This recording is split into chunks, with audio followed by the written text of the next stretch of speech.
Hi hello అండి. Welcome to Sravani creative vlogs. అందరూ ఎలా ఉన్నారు? బాగున్నారా? నేను చేసిన ఫ్లవర్స్ ఎలా ఉన్నాయో కామెంట్స్లో చెప్పండి.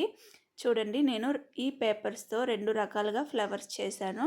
మనం ఇంట్లో ఏదైనా వినాయక చవితి అప్పుడు కానీ, వరలక్ష్మి వ్రతం అప్పుడు కానీ డెకరేషన్ కోసమైతే బయటికి వెళ్ళి కొనుక్కుంటూ ఉంటాం కదా. అలా ఇకపైన కొనుక్కునే అవసరం లేదు. నేనైతే ఈ పేపర్స్తో చాలా రకాల ఫ్లవర్స్ ఇకపైన చేస్తాను. చూడండి, చాలా బాగుంటాయి ఫ్లవర్స్ అయితే. డబుల్ టేప్ అంటించి దేవుడికి వెనకాల డెకరేషన్ చేయడానికి అయితే చాలా బాగుంటాయి. ఇదిగోండి, నేను దానికోసం అయితే ఆ ఫ్లవర్స్ కోసం అయితే చెప్పేసి నేను ఇలాగా కలర్ పేపర్ తీసుకొని ఇలా మడత పెట్టుకుంటున్నాను. ఇలా మడత పెట్టుకోవటం వల్ల ఏంటంటే అన్నీ ఒకేసారి వస్తాయి అన్నమాట. మనం కటింగ్ చేయాల్సినవి అన్నీ ఒకేసారి వస్తాయి. అయితే ఇలా మడత పెట్టుకొని ఒక గ్లాస్ కానీ ఏదన్నా ఒకటి గిన్నె కానీ ఏమైనా తీసుకొని ఇలాగా రౌండ్గా నీట్గా కట్ చేసుకోవాలి. బ్యాంగిల్ కూడా పెట్టుకోవచ్చు. బ్యాంగిల్ అయితే నీట్గా వస్తుంది, ఇంకా కొంచెం పెద్దగా వస్తాయి. మనకి కావలసిన సైజులో అయితే ఇలాగా కట్ చేసుకోవచ్చు. ఇలాగా నేను చూపిస్తున్నట్టుగా ఇలా మడత పెట్టుకోవాలి. ఇలా మడత పెట్టుకున్నాక పెన్సిల్తో మనకు కావాల్సిన షేప్ని ఇలా డ్రాయింగ్ చేసుకోవచ్చు. ఇలా డ్రాయింగ్ చేసుకున్నాక దానిపైన ఇలా నీట్గా కట్ చేసుకోవాలి. ఇదిగోండి, ఇలాగా చూడండి, ఫ్లవర్ షేప్ అయితే వచ్చేసింది కదా. ఒక ఫ్లవర్ని ఒక ఆకునైతే నేను కట్ చేసుకొని ఇలా గమ్ పెట్టి అంటించేసుకుంటున్నాను. ఇదిగోండి, ఫ్లవర్ షేప్ అయితే రెడీ. ఇలానే అన్నీ రెడీ చేసేసుకోవాలి. ఇదిగోండి, నేనైతే ఒక 7 చేసుకున్నాను ఇలాగా. ఇప్పుడు దీనిపైన నాకు పూసలు ఇలాంటివి ఉన్నాయి. మీ దగ్గర ఏ కలర్ పూసలు ఉన్నా పర్వాలేదు, మీ చాయిస్ అది. ఇలాగా పైన అంటించేసుకోవాలి. గమ్ పెట్టి పూస పెట్టుకుంటే కొంచెం లుకింగ్ మారిపోయిద్ది అన్నమాట. పూస పెట్టగానే చూడండి ఎంత బాగా వచ్చిందో కదా. కలరే మారిపోయింది, అసలు దాని అందం మారిపోయిందని చెప్పొచ్చు. చూడండి ఎంత బాగున్నాయో కదా, ఎంత నిండుగా ఎంత బాగా వచ్చాయో కదా. ఇలాగా వీటి కోసం అని చెప్పేసి స్టిక్స్ రెడీ చేసుకుంటున్నాను నేను. నా దగ్గర చీపురు పుల్లలు అయితే ఉన్నాయి. పాత చీపురు వాడి పడేసే చీపుర్స్ ఉంటాయి కదా, ఆ చీపురు పుల్లలు లోపలి పుల్లలు అయితే తీసుకున్నాను నేను. ఇలాగా ఇవి సమానంగా ఉండేటట్టు నీట్గా చూసుకొని కింద పైన చూసుకొని ఇలా విరిచేస్తే విరిగిపోతాయి. ఇదిగోండి, ఇలాగా నాకు కావాల్సినవి విరిచేసుకొని మిగిలినవి పక్కన పెట్టేసుకున్నాను. ఇంకా నేను గ్రీన్ కలర్ది అయితే తీసుకున్నాను పేపరు. ఈ గ్రీన్ కలర్ది 1 ఇంచ్ ఉంటుంది వెడల్పుతో. ఇలా నీట్గా కట్ చేసేసుకుంటున్నాను. దీని ప్లేస్లో ప్లాస్టిక్ కవర్ అయినా పర్వాలేదు. గ్రీన్ కలర్ది ప్లాస్టిక్ కవర్తో అయితే నీట్గా వస్తుంది, మనం అనుకున్న షేప్ వస్తుంది. అది సాగుతుంది కదా కవర్ అయితే. ఈ పేపర్ అయితే సాగదు, అయినా పర్వాలేదు, నీట్గానే వస్తుంది. ఇదిగోండి, ఇలాగా కట్ చేసేసుకోవాలి.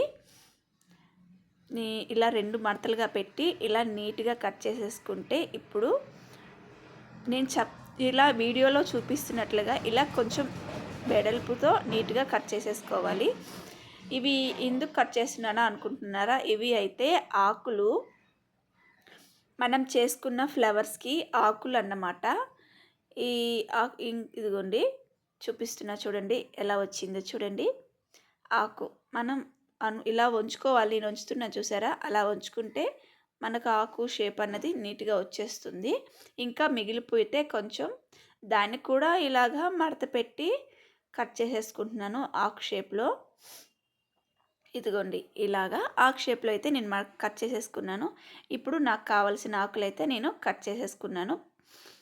ఇప్పుడు ఇవి పక్కన పెట్టేద్దాం. ఇంకా మనం ఇందాక చీపురు పుల్లలు అయితే విరుచుకున్నాం కదా, ఆ చీపురు పుల్లలకి పైన ఇలాగా గమ్ పెట్టేసి ఇలాగా చుట్టేసుకోవాలి. చీపురు పుల్ల కనిపించకుండా నీట్గా చుట్టేసుకోవాలి. ఇదిగోండి, ఇలాగా నీట్గా చుట్టేసుకోవాలి. నేను వీడియోలో చూపిస్తున్నట్లుగా ఇలాగా కట్ చేసుకొని మధ్యలో అయిపోతే మళ్ళీ గమ్ పెట్టి అక్కడి నుంచి స్టార్ట్ చేయాలి. ఇలాగా నీట్గా పుల్ల కనిపించకుండా నీట్గా చుట్టేసుకుంటూ రావాలి. ఇలాగా నేను చెప్పేదానికంటే మీరు చూస్తేనే అర్థమవుతుంది అని నేను అనుకుంటున్నాను. ఇంకా పైన వచ్చేసి ఇంకా ఇలా గమ్ పెట్టేసి ఇందాక మనం రెడీ చేసుకున్నాం కదా ఫ్లేవరు, ఆ ఫ్లేవర్ని ఇలా అంటించేసుకోవాలి. ఇప్పుడు ఇప్పుడు మనం కట్ చేసి పెట్టుకున్నాం కదా ఆకులు, ఆ ఆకులైతే ఇలాగా అంటించేసుకోవాలి. ఈ ఆకుని ఇలా ఉంచేసుకుంటే వంగుతుంది. ఇలా ఉంచేసుకోవాలి. ఇలాగే ఇంకో ఆకు కూడా అంటించేసుకుంటున్నా. ఇలాగా అంటించేసుకొని ఇలా కొంచెం ఇలా బెండ్ చేస్తే వంగిపోతాయి. చూడండి ఎంత బాగా వచ్చిందో కదా. కొంచెం టైం పడుతుంది మనం పెట్టిన గమ్ ఆరటానికి. పక్కన పెట్టేసుకుందాం. అంతలోకి ఇంకోటి అయితే రెడీ చేసుకుందాం. చూడండి అంటేసుకుంది. ఎలా ఉందో చెప్పండి. నచ్చితే ఒక చిన్న లైక్ చేయండి. ఇంకొంతమంది చూస్తారు నా వీడియో అన్నది. ఇలాగా వంచేసుకుంటే వంగిపోతాయి. గమ్ము ఆరినాక వంచేసుకోండి. చూడండి ఎంత బాగా వచ్చిందో కదా, ఎంత కలర్ఫుల్గా ఎంత బాగుందో కదా ఫ్లవరు. ఇప్పుడు నేను ఇంకొకటి అయితే తయారు చేసుకుంటున్నాను. ఇంకొక ఫ్లవరు. ఆ ఫ్లవర్ కూడా చాలా బాగుంటుంది. దేవుడి పట్టాలకి వెనక వైపు డబుల్ గమ్ పెట్టి, డబుల్ టేప్ ఉంటుంది కదా, ఆ డబుల్ టేప్ పెట్టి దేవుడి పట్టాలకి వెనక డెకరేషన్కి చాలా బాగుంటుందండి ఫ్లవర్ అయితే. వినాయకులు చవితప్పుడు, వరలక్ష్మి వ్రతాలప్పుడు చాలా బాగుంటుంది డెకరేషన్కి. సింపుల్గా రూపాయి కూడా ఖర్చు లేకుండా, రూపాయి ఖర్చు అంటే ఈ పేపర్కే అని చెప్పొచ్చు. అసలు ఎంత బాగుంటాయంటే ఈ ఫ్లవర్స్ చాలా బాగుంటాయి. చాలా సింపుల్, చాలా ఈజీనే చేయటం కూడా. ఇదిగోండి ఇప్పుడు ఇలా కట్ చేసి అన్నీ పక్కన పెట్టేసుకున్నాను కదా. ఇప్పుడు ఒక గ్లాస్ తీసుకొని ఆ గ్లాస్కి ఇదిగోండి ఇలా నేను వీడియోలో చూపిస్తున్నట్లు ఇలా పెట్టేసుకొని పైన గొమ్మంటించేసుకొని మళ్ళీ ఇంకొకటి అలానే పెట్టేసుకోవాలి. ఇంకా సేమ్ ప్రాసెస్ మొత్తం. నేను చెప్పేదానికంటే మీరు చూస్తేనే నేను అర్థమవుతుందని అనుకుంటున్నాను. ఇన్నిసార్లు చెప్తున్నానని ఏమీ అనుకోవద్దు. నిజమే కదా, మనం చెప్పేదానికంటే చూస్తేనే కదా ఏమైనా అర్థమయ్యేది.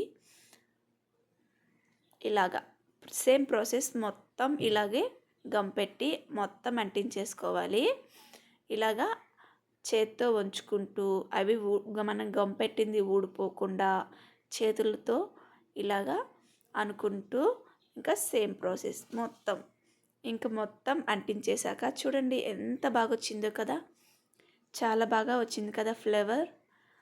ఇది పేపర్తో తయారు చేసామంటే ఎవరైనా నమ్ముతారా చెప్పండి. చాలా బాగా వచ్చింది కదా. ఇలాగనే నేను ఇంకా 2-3 చేసుకున్నాను. చూడండి మా అబ్బాయి అయితే పాడు చేశాడు ఎల్లో కలర్ది. వాడికి నచ్చిందంట ఈ ఫ్లేవరు. చూడండి ఎంత బాగా వచ్చింది కదా. వెనకాల డబుల్ టేప్ అంటించి దేవుడి పట్టాలు వెనక